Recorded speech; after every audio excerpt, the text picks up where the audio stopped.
support atau kita akan tetap pergi. Ya karena mau bagaimanapun banyak orang yang maunya pas sukses doang, bukan pas proses. Itu dia, karena siapapun nantinya yang emang bener-bener nemenin lu di saat lu susah, berarti dialah yang bener-bener berarti di saat lu bahagia. Benar dahsyat banget memang ya. Follow up dong. Oh iya karena memang teman sejati itu bukan teman yang datang dan pergi. Tapi Udah itu aja Pak. oke, terima kasih. Maaf. Jadi kalau besok saya udah nggak ada lagi guys. Lanjut ke draft pick kalau begitu. Varsha menjadi first pick untuk saat ini. Terima kasih atas usahanya Lim Kocul. Saya hargai hal tersebut. Beda seperti Pak Pulung tentunya. Rako Joy Yves sudah dijadikan salah satu band, dan untuk sekarang Kaja menjadi metode yang mungkin sedikit lebih agresif seperti di game yang pertama mungkin ya. Kaja, Yuzong, jadi ada tipikal hero nabrak dua bahkan sekaligus, dan mungkin bisa menjadi sebuah eksekusi yang manis nanti di Teamfight River. Gini, mungkin mereka melihat akan ada potensi picknya SS kembali. Maka mereka ambil hero pick dan juga hero dengan area besar. Oke, tapi masalah utamanya kita sering kali melihat Blacklist International menabrak Yuzong dengan Estes. Jadi mereka kayak udah nemuin jawaban, dan beberapa kali mereka menjawab dengan Purify. Ya. Jadi biar stack pasifnya Yuzong gak maksimal, terus juga gak bisa kena Fury Stack. Iya, nggak bisa kenapa. Dan ditambah dengan Dragon Tail-nya itu kan yang sangat mematikan sekali sebenarnya, tapi masih bisa tercover dengan heal up yang begitu cepat. Apalagi Oracle, ingat, Oh My Venus itu terkadang gak mau pusing. Dia biasanya habis jadiin Enchanted Talisman, dia langsung Oracle dan Immortal.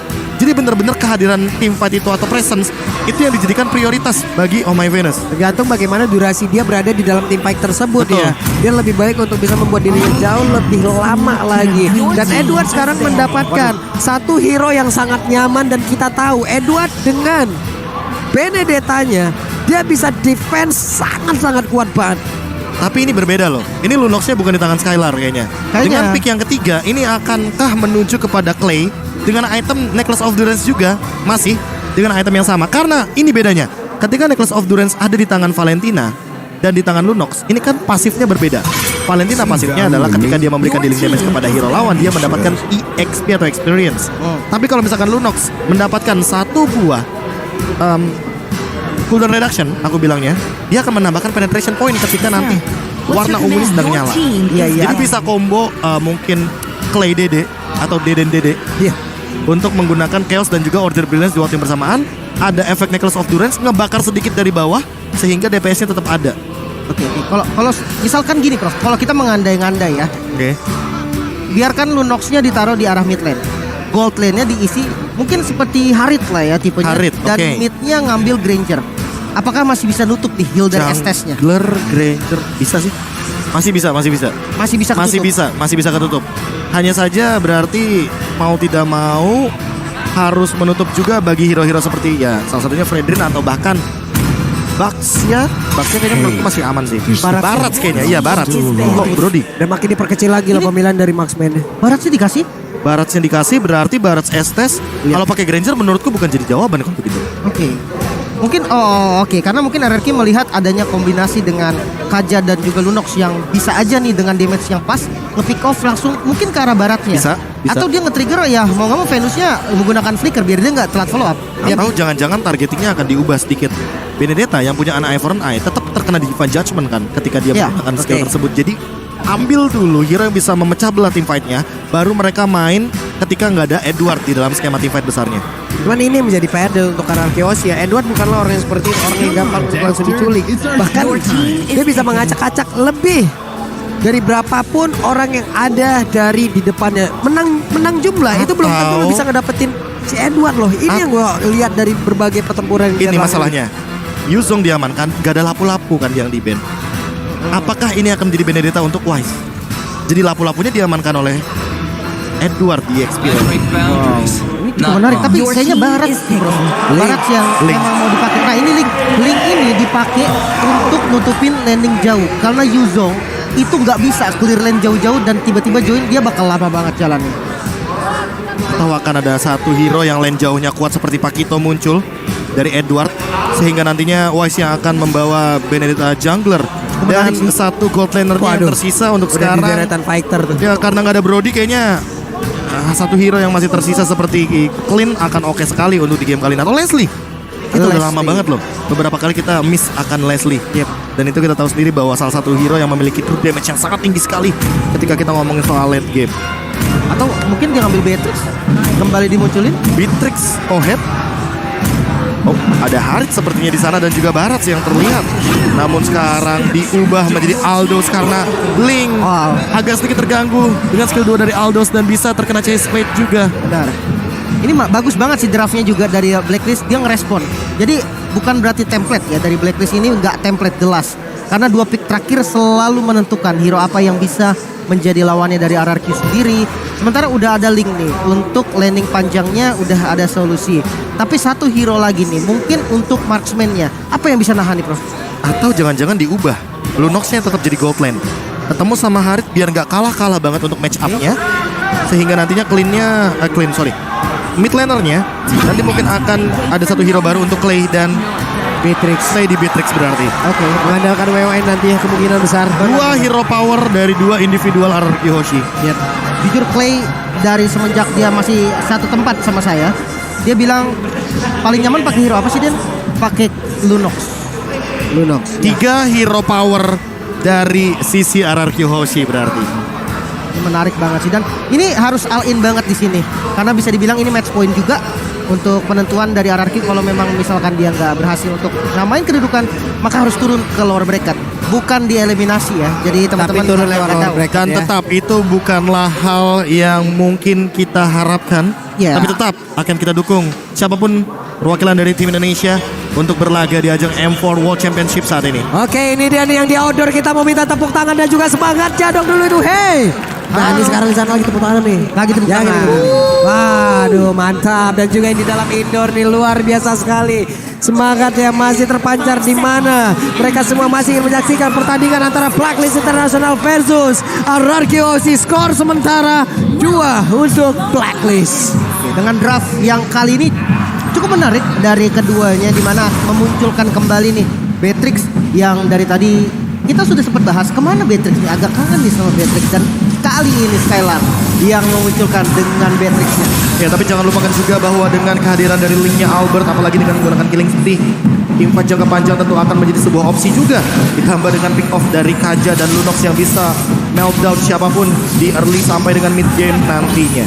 Oke, ini dia R7 mendapatkan begitu banyak gangguan begitu berarti, tapi Finn dia langsung ada dengan satu Ada dan Clay. juga Clay. Satu way terakhir dan Edwardnya harus dibalaskan dengan satu flicker dan benar saja persuap bisa dan ini, tapi Hajinya masih bisa selamat. Nyaris saja Haji bisa ditumbangkan juga, dan sebenarnya backup yang bagus banget, di mana Parsia bisa ada di laning top lane dengan sangat cepat, datang dengan rotasinya petrify defensif dari R7, bisa dibalikan keadaannya dengan metode clear cepat bersama di mid lane. Iya, yang paling penting adalah wave minion yang sudah selesai dari R7. Sementara kalau melihat dari Edward, dia kehilangan 2 wave minion dan itu sangat rugi sekali di area EXP lane. Ini early yang sangat bagus banget bagi RRQ Hoshi karena mereka bisa memenangkan nanti match up untuk setup ke arah turtle-nya. Oke, ini dia. Finn sudah bergerak lagi, sepertinya akan pergi mengelilingi dari mapnya dan juga memberikan bantuan ke arah yang berbeda. Tapi Skylar pas banget, ada bantuan yang harus dia berikan kepada satu sosok dan itu adalah Skylar. Namun di bagian bawah 3 hero gagal untuk bisa mendapatkan ke arah marksman yang dimiliki oleh RRQ Hoshi. No flicker untuk Skylar, ini menjadi informasi penting juga. Mungkin aja nih dengan Aldos mereka nggak terlalu strong buat kontes di arah turtle-nya, bisa aja jadi mirroring ke arah gold lane karena kebetulan memang dari Skylar-nya nggak ada flicker juga, bisa jadi target utama. Ya, dan alasan kenapa mereka membawakan Varsha serta hadirnya untuk sangat ini Harit mungkin ingin menekan karya gold lane. Yap, dan ada tekanan yang benar-benar begitu berarti di mana Parsianya ada di bagian belakang dan benar bisa mendapatkan ataupun menghantarkan damage yang begitu berarti. Hari di bagian depan, Parsia di bagian belakang, benar-benar dikepung. Wah, ini bahaya ya. Kenapa? Karena turtle-nya ternyata nggak diinisiasi sama teman-teman dari RRQ. Dia lebih milih untuk ambil purple buff dulu, dan memang dengan Lunox dengan darkeningnya turtle itu akan cepet banget. Namun Beatrix dari Skylar yang selalu di press itu bahaya banget. Rotasi harus mengarah ke gold lane. Iya, apalagi kalau kita melihat bagaimana Harit yang memiliki attack speed juga. Jadi untuk mengincar ke arah building atau bangunan ini bisa menjadi sebuah skema early game yang mematikan di area gold lane. Hanya saja untuk mid, ini mid gamenya sebenarnya Clay masih pegang. Jadi untuk sekarang farming adalah tempo yang paling tepat untuk dilakukan sama Araki Hoshi agar tidak ketinggalan dari segi goldnya walaupun mereka baru saja mengungguli dari satu sosok turtle yang ada di menit yang kedua. Ini dengan beberapa catatan bahwa Aldosnya sendiri masih sibuk untuk melakukan farmingan ya, masih sibuk untuk melakukan mengumpulkan stack demi stacknya. Wise di bagian tengah ingin mendapatkan tadi dari satu Little Wanderer, namun untuk kali ini yap dia berhasil mendapatkan lagi dan kembali untuk menjadi Aldos yang melakukan farmingan, kumpulin stack terus-terusan, lalu nanti di menit berapa baru kita akan lihat bagaimana aksi dari Aldos itu sendiri. Menit 8 sih lebih tepatnya. Karena itu adalah menit yang paling krusial, bisa terjadi comeback juga beberapa kali dan juga menit yang deket banget sama kejadian Lord yang pertama walaupun belum di enhance. Oke, dan kita bisa melihat di mana RRQ udah bergerak nih ke arah gold lane. Namun ya balik lagi Estes dengan healnya dan juga Harit yang memang tipikal hero yang cukup licin. Jadi susah banget rotasi dari teman-teman RRQ mengarah ke gold lane. Mengingat juga inisiasi satu-satunya dipegang oleh Finn dengan Divine Judgment. Ya apalagi dengan Clay yang kita tahu sendiri modal Clock of Destiny aja dia setidaknya sudah bisa melakukan press ke area gold lane. Dan buat sekarang ini benar-benar di babysit banget Skylarnya, farming dua lane agar tidak kalah level, agar tidak kalah uang juga ketimbang Oheb yang tadi sempat melakukan plating di area bottom lane. Yap, dari sisi XP Skylarnya pun sekarang udah mulai bisa mengungguli. Sedikit lagi dia udah level 7. Sementara Wise-nya ada di area tersebut guna untuk bisa mendapat lagi ke arah satu monster jungle. Tapi dari talent emblemnya Prof, ini dia. Ya talent emblemnya lebih menuju kepada killing spree juga bagi kedua jungler kita agar bisa memberikan dealing damage dan juga penetration yang cukup dari segi physical damage build-nya. Dan di sisi lain penetration untuk magical damage dealer-nya tentu akan lebih diprioritaskan apalagi ketika kita melihat Harit di gold lane. Dan ini yang mungkin agak sedikit berbeda karena turtle-nya hadir di area bottom lane. Jadi ini sangat mengungguli sekali untuk Araki Hoshi ambil secepat mungkin. Oke, bahkan kita melihat dari gameplay yang kali ini berbeda banget nih untuk Blacklist sendiri. Dimana yang gameplay dari game 1, game 2, bahkan game ketiganya tadi cukup agresif. Namun sekarang dengan Aldos Jungle, mereka cukup bermain dengan pasif. Bahkan kali ini Turtle selain by UBS bisa didapatkan free oleh teman-teman RRQ. Ya, ini dengan skor satu sama tentunya perlahan-lahan tapi pasti teman-teman dari tim RRQ Hoshi mencoba untuk membuild bagaimana gold leading yang masih bisa sama-sama dimanfaatkan terutama untuk dari segi objektifnya.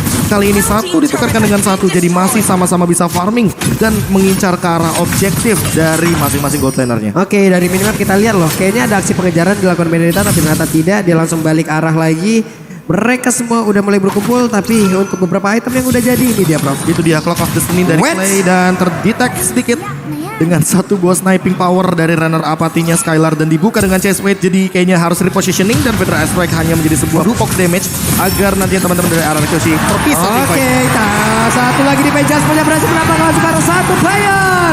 Namun untuk kali ini pertempuran langsung pecah begitu saja. Edward masih berhasil Edward malah untuk kali ini Edward berhasil langsung dihancurkan bahkan Rajinya juga langsung menyusul. Satu persatu pemain dari Blacklist berhasil dihancurkan. Wow, setup yang rapi banget ketika Divine Judgment di open oleh Finn. Sudah siap dengan follow up-nya R7 mengudara dengan Black Dragon Form-nya langsung mengincar target yang penting juga. Hajinya nggak dikasih ngasih damage. Oima Venus ditumbangkan pertama dan Edward yang out position langsung dipanis. Ya ditambah dengan bagaimana porak-poranda yang terjadi di area belakang dengan Skylar yang langsung melontarkan satu buah Bandit Rage dan juga Nibiru's Passion agar tidak ada henti-hentinya Araki Hoshi memberikan tekanan sejak early game karena early game adalah kunci sejak kita melihat dari 3 game sebelumnya. Yap, Haji mencari adakah seseorang di dalam rumput tersebut tapi langsung dibalaskan.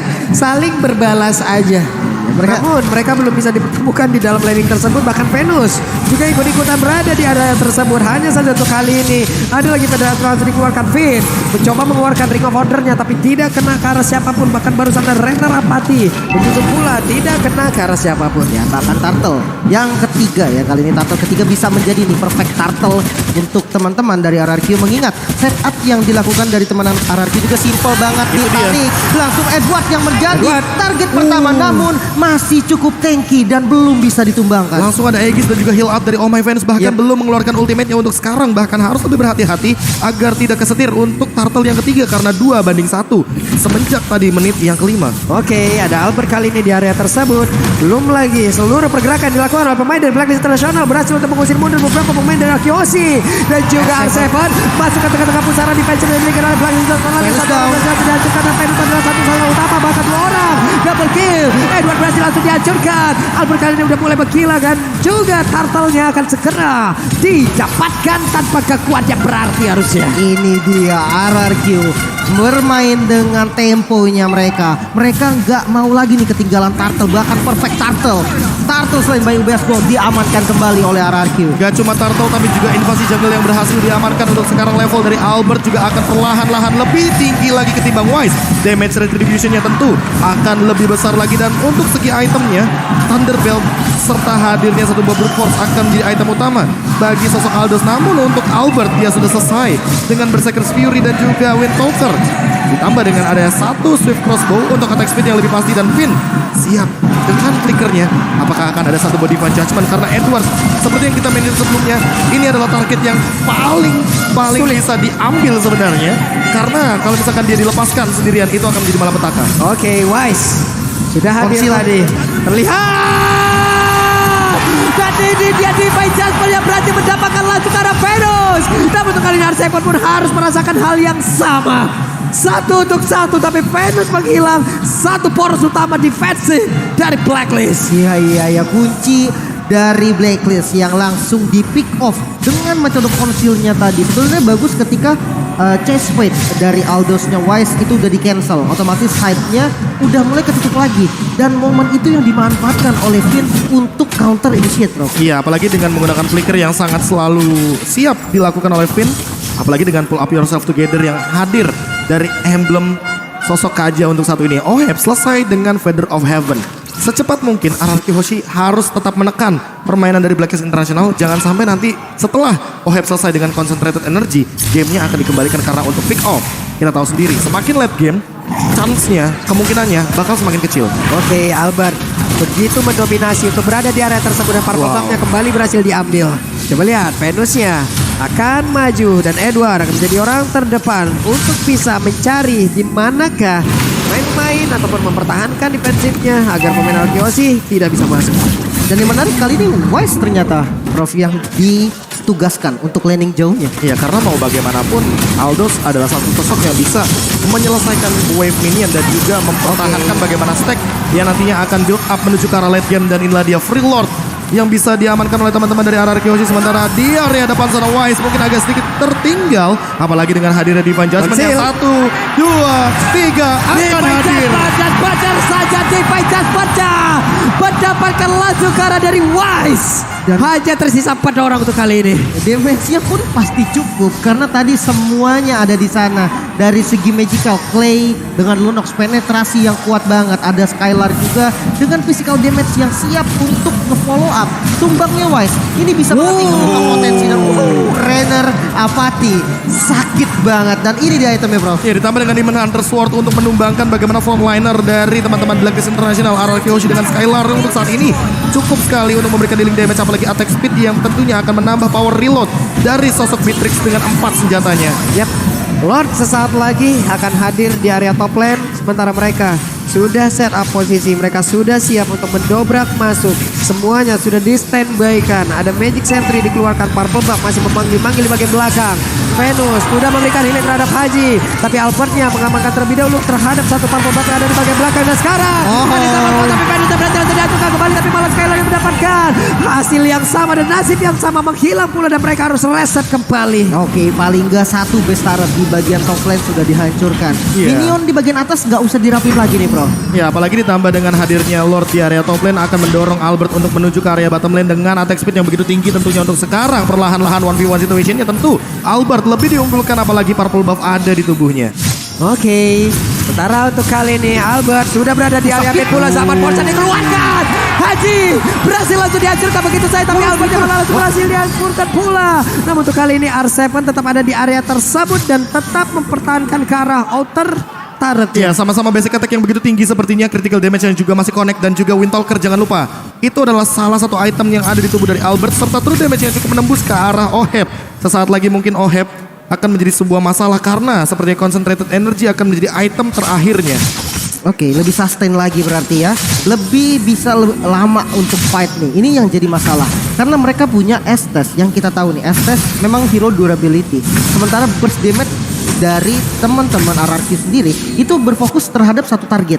Mereka harus punya solusi untuk ini. Entah split push, entah front to back. Mereka harus cepat temuin itu. Iya, dan sementara di sisi lain kalau misalkan kita melihat dari R7, dia sudah cukup dengan satu buah Hunter Strike karena bisa langsung jump in ke arah belakang. Setidaknya memberikan efek kejut kepada Haji dan juga Oh My Venus agar dia langsung mundur menghindari semua team fight yang ada di tengah-tengah dari teritorial yang akan dibuatkan oleh teman-teman dari RRQ Hoshi. Yap. Ini dia beberapa pemain yang dimiliki oleh Blacklist pun mereka masih stay. Magic Sentry keluarkan lagi. Mereka mencari di mana pergerakan mungkin RRQ Hoshi. Masuk menit 13, Lord pun sudah hadir. Purple buff. Sakitnya. Renner Apatia masuk ke dalam tubuh dari Haji dan Oheb. Udah berada di atas tapi ternyata ditarik. Oh My Venus ditembakin tapi masih ada Aegis dan dirinya masih bisa bertahan. Bahkan kali ini Edward dan langsung aja masuk ke bagian depan. Ada torpedo blow tapi Skylarnya malah langsung menghilang. Pinnya mau pergi ke arah mana tapi pinnya malah menghilang pula. Ada pergerakan di mana mereka berhasil untuk menghilangkan 3 player yang dimiliki oleh Akiosi. Dan Blacklist mendapatkan lagi momentumnya. Dimulai dari satu Divine Judgment tapi untuk sekarang ingat masih ada Albert dengan Retribution-nya. Dia ready juga dengan ultimate-nya namun sepertinya Hero akan menjadi salah satu target operasi dari teman-teman Blacklist International. Dan R7 terpick off di area mid lane. R7 pun menghilang, hanya ada what? Damage macam apa itu? Dan Link pun merasakan bagaimana akibatnya lewat satu tetesan Federal Strike. Iya, karena tidak ada defense untuk magicalnya. Jadi memang full damage dari Haji bisa masuk langsung ke arah Albert dan Lord. By UBS kali ini free untuk Blacklist. Harus reset lagi dari RRQ yang dari awal memegang kendali. Kali ini udah mulai dikejar dari sisi goldnya, bro. Iya, ditambah dengan hadirnya satu buah Aegis dan Immortal. Yang sempat tadi aku bahas, Pak Pulung. Biasanya habis buku, Oracle. Habis Oracle pasti Immortal. Jadi kayaknya nggak bakal kaget kalau misalkan melihat dari itemnya Oh My Venus. Hanya saja mungkin Winter Truncheon yang jangan sampai terjadi nih. Karena untuk saat ini mungkin dari Finn-nya sendiri karena belum ready untuk flicker. Dia belum bisa melakukan sebuah targeting menuju kepada satu member dari Blacklist International dengan menggunakan Divine Judgment-nya. Yap. Ini momentum yang tidak boleh terulang kembali untuk RRQ Hoshi ya. Kenapa? Karena dengan satu momentum tersebut saja mereka kehilangan 3 bahkan 4 player. Lord udah siap untuk membombardir dan sekarang purple buff-nya pun masih gagal untuk didapatkan oleh Albert. Bahkan kali ini ada satu Chessman yang mengejar pula kalah Albert. Akankah Albert bisa bertahan di area tersebut karena sekarang Lordnya pun akan masuk ke dalam area pertahanan yang dimiliki oleh RRQ Hoshi. Coba kita lihat ada sebuah pergerakan di mana Albertnya pun masih bisa selamat dan masih ada kesempatan untuk bisa membalikkan keadaan. Masih aman sebenarnya dan mid turret yang kali ini mau dituju oleh Blacklist masih bisa di defense juga mengingat memang dari teman-teman RRQ nih yang memegang kontrol gamenya dari early sampai mid game. Jadi bukan hal yang mudah juga untuk membalikan keadaan bagi Blacklist. Dan kalau kita lihat dari itemnya, Prof, silakan. Oke, sepertinya ada sedikit kekeliruan dari kita karena Oheb sepertinya tidak menuju ke arah concentrated, melainkan menuju kepada brute force dan untuk sekarang Finn-nya terdeteksi. Oke, Pin akankah tetap memaksakan dari Bajas benar saja daripada dirinya yang harus menghilang tapi dirinya masih bisa bertahan dan juga menarik dengan satu Divine Judgment. White pun tadi masuk terlalu dalam hingga ke bagian belakang sementara R7 akan langsung mengejar ke arah Haji. Edward berusaha untuk bisa melindungi tapi barusan Haji tidak berhasil langsung dilumatkan. Haji tidak masih berhasil kabur. Bahkan ada silawan melindungi tapi Venus yang berhasil didapatkan. Venus berhasil dihancurkan. Ada Link yang siap untuk menunggu Haji dan padahal walaupun adanya Winter Truncheon, Haji tidak akan bertahan jauh lebih lama. Wise-nya gak dikasih pulang, ditempel terus. Masih ada Wise-nya dong. Base-nya masih terbuka kali ini. RRQ bisa menyamakan kedudukan mungkin. Ini dia waktunya menyamakan kedudukan dan skor 2-sama. Kita akan menuju ke game yang kelima sesaat lagi. Ini dia RRQ Hoshi yang menyamakan kedudukan untuk saat ini. Bahkan memaksa kita untuk menuju ke game yang kelima dengan pola permainan pick off yang luar biasa. Divine